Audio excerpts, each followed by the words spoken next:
tell you another story of New Mexico.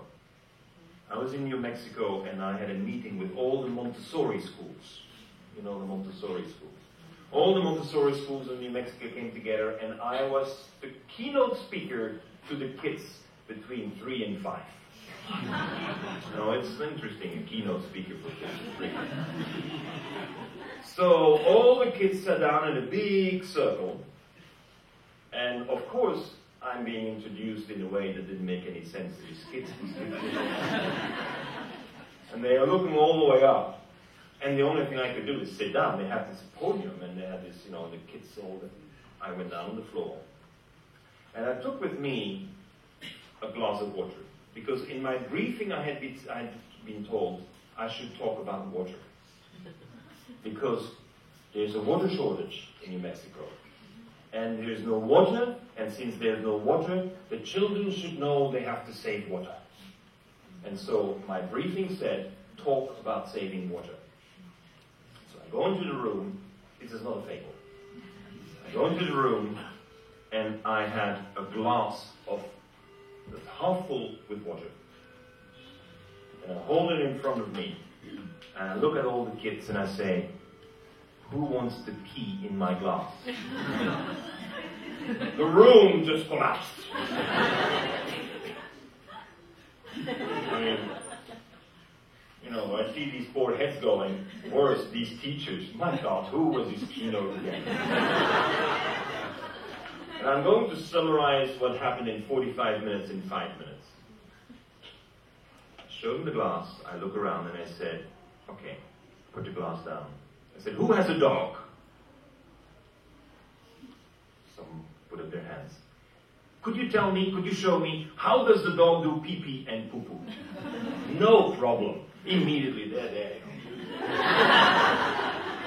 They're 3 years old, they know exactly how the male and the female does it. No problem about it. They've observed it, they know it, and they will even show you different sizes of dogs, different leg movements. You think kids don't know anything about physiology? Forget about it. They know everything about physiology of the dog. So when I let them play for a while, I take the glass again, and I say, now who wants to pee in my glass?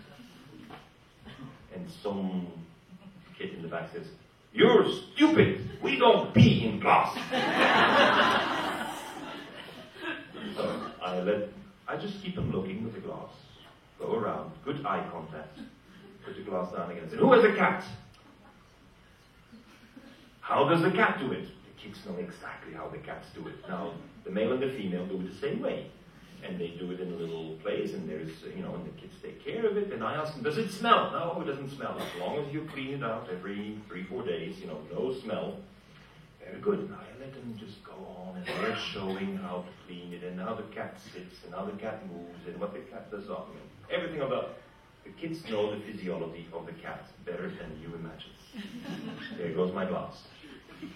As soon as I lifted the glass, I said, no! All of them start screaming, no, we don't do that. I put my glass down again and says, who has a bird at home? I was looking and I have a bird. And how does the bird do it? And I kind of figure out that the bird preferably does it on the head of the teacher. I mean, you can see their minds going, you know, and they all look at the teacher. It's like, oh, the bird comes and drops on the teacher. Amazing. Every child has only one wish. If one day only the bird could drop on the teacher. They would enjoy that one. But they realize that, you know, liquids and solids come out through the same place. And they know that. There is not one for liquid and one for solids. It all goes to the same. So, bird physiology, they figured that one out as well. So I would take my glass, and when I lift my glass now, the whole room is roaring. And I let them scream, and I asked to have a bit of silence. And after 3 minutes, there's enough silence. I said, I want to know, what is the first thing you did this morning when you woke up? Unless you still wear diapers. Some of them. And then silence. And the children are thinking and thinking, and there's a girl on the third row who says, I peed in your glass. She realized that when she wakes up, she's going to the toilet and she's peeing in drinking water. She realized it. And there's consternation in the room because what they realize is they're all using drinking water to flush out. And I tell you, I have never received so many emails and calls from parents. What did you do to my daughter? She says she can do it the same way as the cat. What do you mean? Well, she doesn't want to use it. She doesn't want to go to the toilet anymore. She thinks we should have a little bag outside in the garden where she can go, just like the cat does it. Dad, if the cat can do it, why can't I do it? Dad, is there not a shortage of water? Dad, you're using 5 gallons of water every time you flush. How can you do that? Apparently, 90% of the girls wanted to do it that way. The boys, they got it a bit easier, They go to the tree and it's all taken care of. But the amazing thing is that I got calls from the salesman of the separation in the dry toilet. He said, could you give that speech again? Why? He said, I've never sold so many toilets as after your speech. And apparently, the girls made their father buy for the home a dry toilet. They made him buy. 3 years old. And she had all the arguments. Dad, this is the way how the dog does it. This is the way how the cat does it. This is how the way the bird does it. And me, and we have no water. And this is the power of a child. They can turn society around if we give them the right inspiration. And I think this is so important. But what we're missing is people who are willing to change.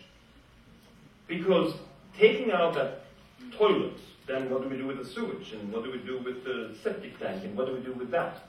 And the girls, they have all the arguments. Dad, we do it the same way as we do with the cats. It's no problem. We take care of it.